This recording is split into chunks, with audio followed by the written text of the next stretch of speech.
안녕하세요. 여우선장입니다. 오늘은 파맵신에 대해서 한번 알아보도록 하겠습니다.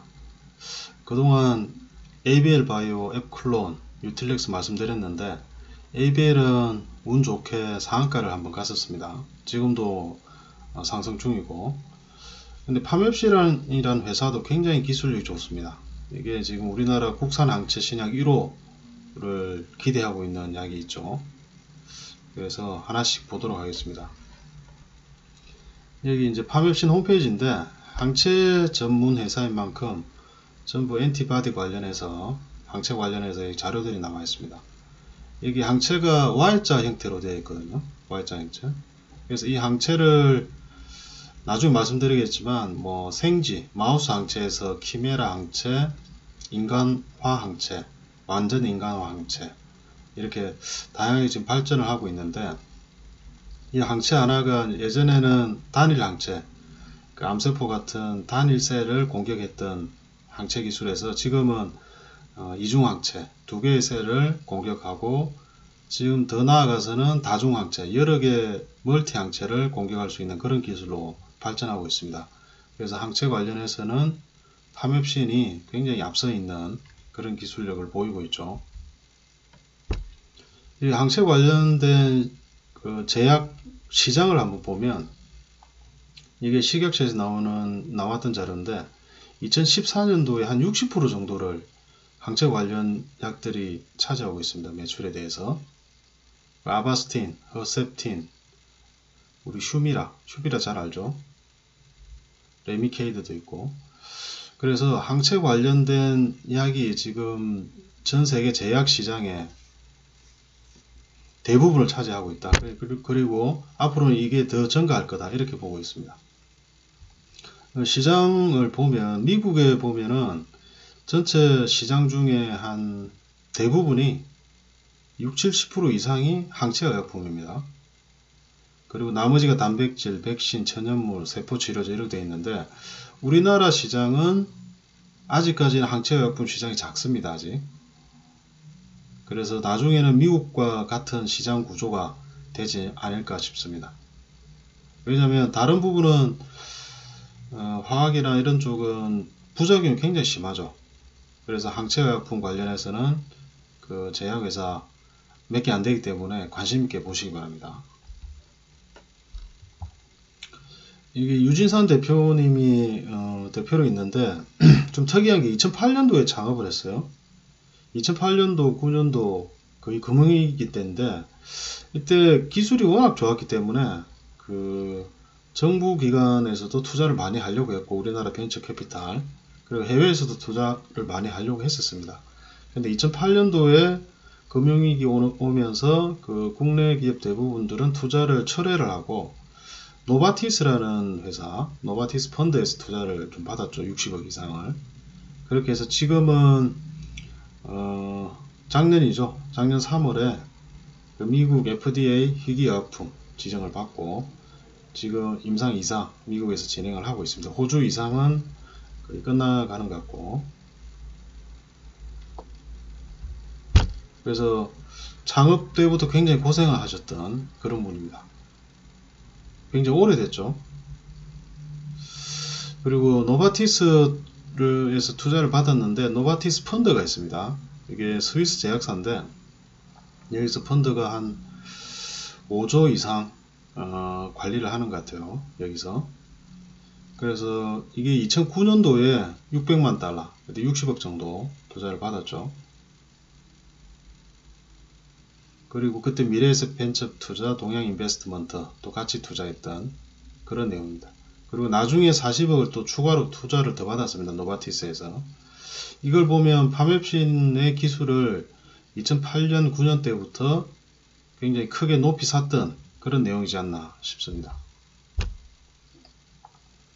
그리고 여기 파맵신은 특이한 구조가 있는데, SAB라고 과학자문위원회가 있습니다. 과학자문위원회. 여기 국내 이원섭 이사도 있고, 그 MD 앤더슨 암센터의 홍왕기 박사님. 근데 이분이 1월달에 별세를 하셨죠. 우리나라 암 관련한 과학자 중에서는 굉장하신 분인데, 이 자리를 빌어 명복을 빕니다. 그리고 여기 그 SAB에 새로 영입을 하신 분이 두 분이 있어요. 데이비드 체리시 박사랑 나폴레옹 페라라 박사. 이분들도 암혈관 생물학의 권위자고 아바스틴 개발자입니다. 이분이 페라라 박사님이. 아바스틴이 어떻게 보면 파맵신이 뛰어넘으려고 하는 타겟 경쟁약품입니다. 이번에 저희 바이오시밀러도 나오게 하는데 그 특징은 좀 이따 말씀드리겠습니다. 그런데 특이한 게 페라라 박사님이 아바스틴을 개발할 때 혈관 내피 성장인자 VEGF라고 하는데 이걸 발견했어요. 이걸 발견하고 그걸 활용을 해서 아바스틴이라는 약을 개발했던 그런 분입니다. 근데 아바스틴 개발자를 영입을 해서 어드바이저를 받는 거죠. 이번에 굉장히 특이합니다. 이번에 영입하신 것 같고, 그 내용을 보면 제가 볼 때 이게 이제 파맵신에서 하는 전략이 암세포를 고사하는 작전입니다. 어떻게 보면 전쟁에서 적의 보급로를 차단하는 그런 내용이죠. 이 내용이 보면 여기 암세포가 있고 주변에 이제 혈액이 흐르겠죠. 혈관을 따라 정상적으로. 그러면 이 암세포도 살아야 되기 때문에 영양을 공급받고 VEGF라는 인자를 방출을 합니다. 그리고 그 VEGF 인자에 따라서 혈관에서 새로운 모성 혈관이 생겨서 이게 이제 연결을 하는 구조로 되어 있습니다. 그래서 혈관 속에 산소와 영양을 공급받고 암세포가 자라는 거죠.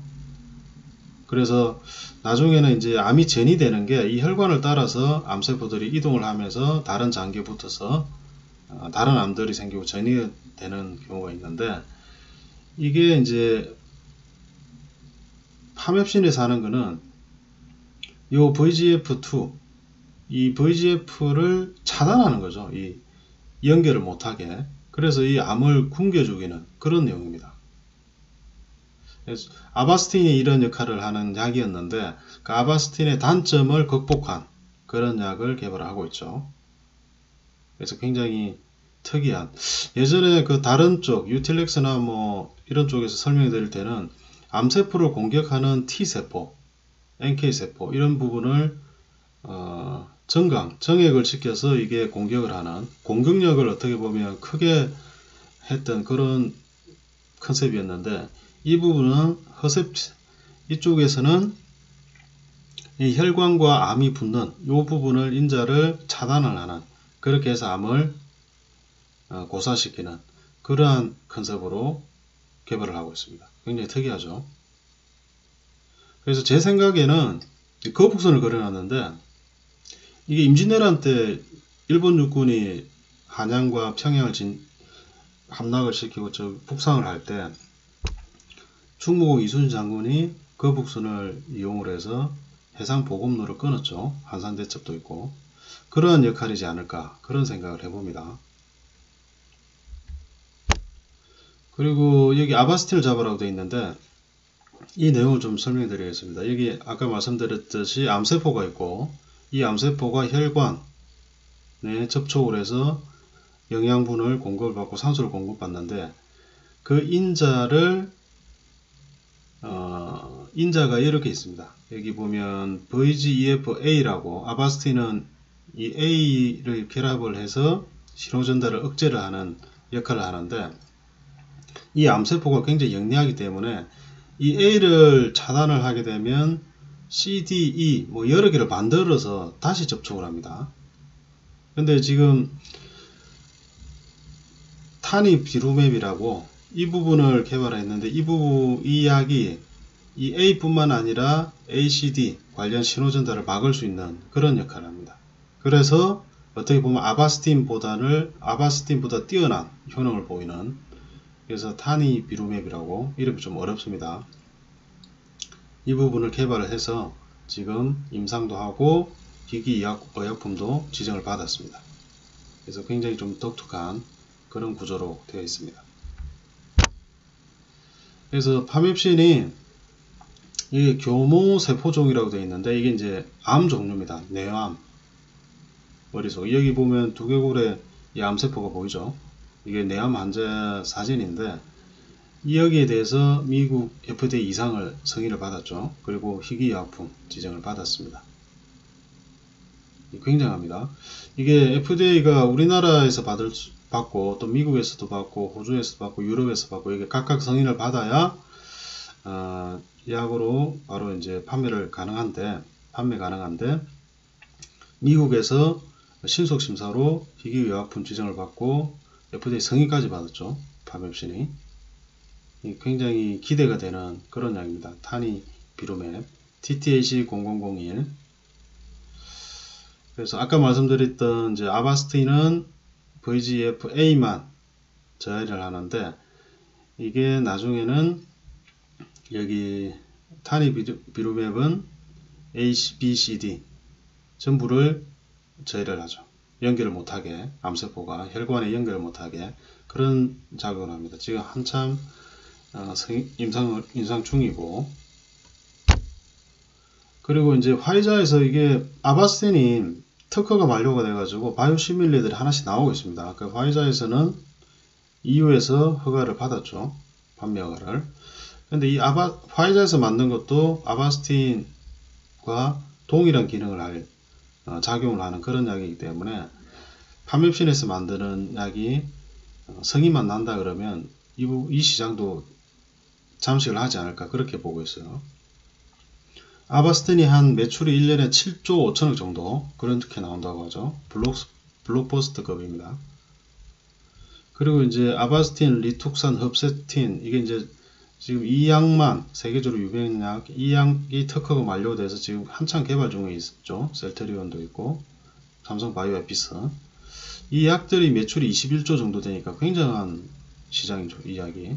셀트리온, 트룩시마, 호주마 판매 허가를 이미 받았습니다. 셀트리온은.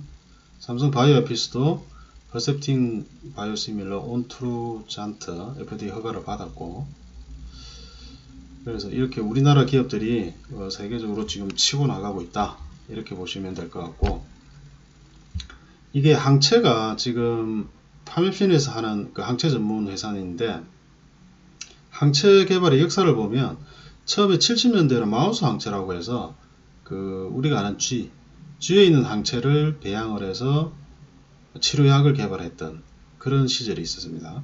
근데 아무래도 이 항체는 우리와 인간과는 좀 다르기 때문에 부작용도 있고, 그래서 80년대는 키메라 항체라고 해서 인간의 66% 정도 되는 그 인간과 쥐의 항체를 섞어서 개발해서 약을 만들었죠. 그리고 90년대에는 인간화 항체 약 90% 정도 되는, 그래서 이러한 단점을 극복해서 2000년대는 완전 인간 항체를 개발을 해서 약을 만들고 있습니다. 거기에 우리나라 기업 파맵신이 앞서 나가고 있다 이렇게 보시면 될 것 같아요. 그래서 그동안은 마우스 항체, 키메라, 인간화 항체가 시장 점유율이 높았는데 지금은 완전 인간 항체가 45% 정도 이렇게 되죠. 당연히 약이 나온다 그러면 완전 인간 항체를 이용을 하겠죠. 그리고 완전 인간 항체 개발 플랫폼, 이게 이제 파맵신이 한 1000억 개 이상의 다양한 유저 정보를 라이브러리를 가지고 있어요. 그래서 지금 완전 인간 항체에서 이중 표적 항체로 2개의 표적을 타겟하고, 그 다음에 이중 항체를 넘어서 다중 표적 항체도 개발을 하고 있습니다. 그래서 굉장한 기술, 항체 기술에서는 굉장한 기술을 가지고 있습니다. 파맵신이. 이중 항체 관련해서 지난번 ABL이나 유틸렉스 말씀드렸는데 파맵신은 그걸 넘어서 다중 표적 항체까지 이렇게 개발을 하고 있죠. 그래서 파맵신의 기술력이 굉장하다. 이게 이제 이중항체, 다중항체 말씀드렸는데 앞에 거랑 유사합니다. 그래서 이게 여러 개의 암세포를 바로 동시에 공격하는 그런 기능을 가지고 있습니다. 다중항체라는 개념이. 그래서 지금 타니비루맵 TTAC0001이라는 약이 지금은 미국의 희귀약품 지정을 받고, 그리고 폐암 치료에서 굉장히 많이 쓰는 키트루다라는 약이 있습니다. 이 약이 수백만원 하죠. 한방에, 주사 한방에. 근데 지금 2018년 작년부터 미국과 호주에서 병용 투여로 임상을 진행을 하고 있습니다.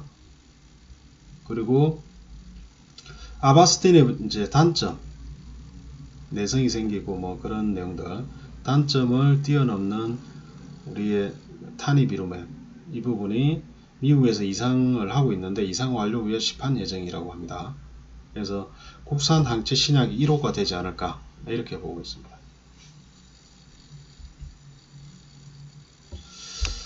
타니비루맵은 아까도 말씀드렸듯이 이게 암세포가 혈관에 붙기 위해서 VEGF라는 인자를 이제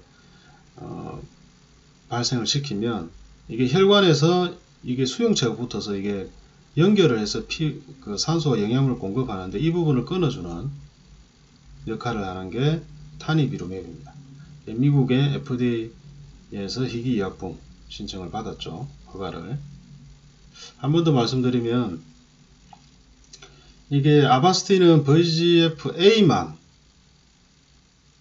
맞게 되는데, 이게 암세포가 A를 막으면 CD 계속 다른 걸 발현을 해서 이게 혈관 쪽에 붙으려고 하는데, 아바스틴은 이 A뿐만 아니라 CD, E 이렇게까지 다 막을 수 있는 그런 기능을 가지고 있죠. 굉장합니다. 아바스틴이 매출이 7조 5천억 정도 되는데, 만일에 이게 임상 끝난다 그러면 바로 이 시장을 잠식을 하지 않을까. 물론 바이오시밀러가 나오긴 하는데 아바스틴과 같은 원리겠죠. 바이오시밀러이기 때문에. 그래서 큰 기대를 하고 있습니다. 이게 파맵시는 좀 특이한 게 이게 이제 공동개발, 협업을 하는데 굉장히 많아요. 기술 컨설팅도 많이 받고, 이게 웬만한 글로벌 제약사랑 우리나라 LG생명과학, MSD, 로셈, 로슈 등 외국계 회사, MD 앤더슨도 있고, 그리고 오비메드, 이게 투자를 받은 데가 녹십자, 유한양행 국내 회사도 있지만 오비메드라는 펀드가 있습니다. 오비메드. 이 바이오 헬스케어 쪽에서는 세계에서 가장 많은 자금을 운용하는 오비메드 쪽이 있는데, 여기 한 8% 정도 투자를 받았습니다. 이게 굉장하죠. 이런 보면. 그리고 이게 보호예술을 한 3년, 자발적으로 3년 정도 연장을 했기 때문에 이 부분도 특이합니다. 좀 이따 말씀드리겠습니다. 그래서 타니비루맵이 지금 임상 이상을 하고 있다. 뇌종양 유방암 관련해서. 그리고 MSD의 기트루다랑 병용 투여에서 임상을 하고 있고, 그래서 항체 관련된 기술력은 굉장히 좋은 걸로 그렇게 보입니다. 이게 주주와 관련해서 보면 상장할 때 지금 오비메드 어드바이저 LLC라고 되어 있는데 이게 한 8.27% 가지고 있죠. 56만 주 정도. 그리고 네오플럭스라는 우리나라 벤처캐피탈 5% 정도 갖고 있습니다. 34만 주. 그리고 보면 유진산, 남도현, 이원우, 김성우 이렇게 임원들, 대표이사. 보통 이제 상장을 하면 업무 예탁 기간이 1년입니다. 보호 예수 기간이. 1년 동안은 대주주가 팔지 못하고 1년 지나면 팔 수가 있는. 그래서 보통 이 예수 기간이 지나고 무상증자를 하거나 해서 주식수를 늘린 다음에 어떤 작업을 통해서 주가를 부양을 하고 그때 대주주들이 이제 매도하고 나오는 경우가 많은데, 이게 주가에 자신이 있는지 아니면 주주 이익 극대화를 위해서인지 자발적으로 보호예수를 3년 동안 했어요. 이걸 보면은 주가 부양에는 자신 있다 이렇게 보는 것 같아요. 자기들은 3년 후에 팔겠다는 뜻이죠. 그리고 녹십자가 2년으로 되어 있고 유한양행이 2년 자발적 보호예수 기간이. 녹십자와 유한양행도 파맵신의 기술력을 믿는다는 거죠. 2년 이상 장기 투자하겠다 이렇게 보시면 됩니다. 그래서 저는 오비메드가 여기 파맵신에 투자를 했다는 게 굉장히 큰 메시지가 있다고 생각합니다. 이게 차트인데 지금 오늘 차트입니다. 이게 전고점을 뚫고 세 번만 터치하고 뚫고 지금 전고점 지지를 받고 있죠. 지지를 받고 아마 이게 한 2, 3일 더 지지를 받거나 하면 N자로 강하게 상승하지 않을까 싶습니다. 그리고 이 부분은 ABL 와요. 제가 한 이때쯤 영상을 올렸는데 거기 상한가 가고 오늘도 굉장히 크게 떴고 조정을 좀 받죠. 그래도 양봉으로 마무리를 하고 있습니다. 거래량이 최고의 거래량이 터지고 있죠. 지금 보면 상장한 지 얼마 안 되는 바이오 종목이 지금 수급이 몰리고 있습니다. 그래서 이것도 좀 독특한 영상이고, 유틸렉스도 한 4일 정도 조정을 받았죠. 그래서 이 부분도 큰 거래량 없이 빠지는 거 보면은 조정이라고 볼 수 있습니다. 11선에 지금 딱 터치를 하고 있는데 이 부분도 다음 주 정도에는 큰 슈팅이 나오지 않을까 그렇게 보입니다. 그래서 오늘은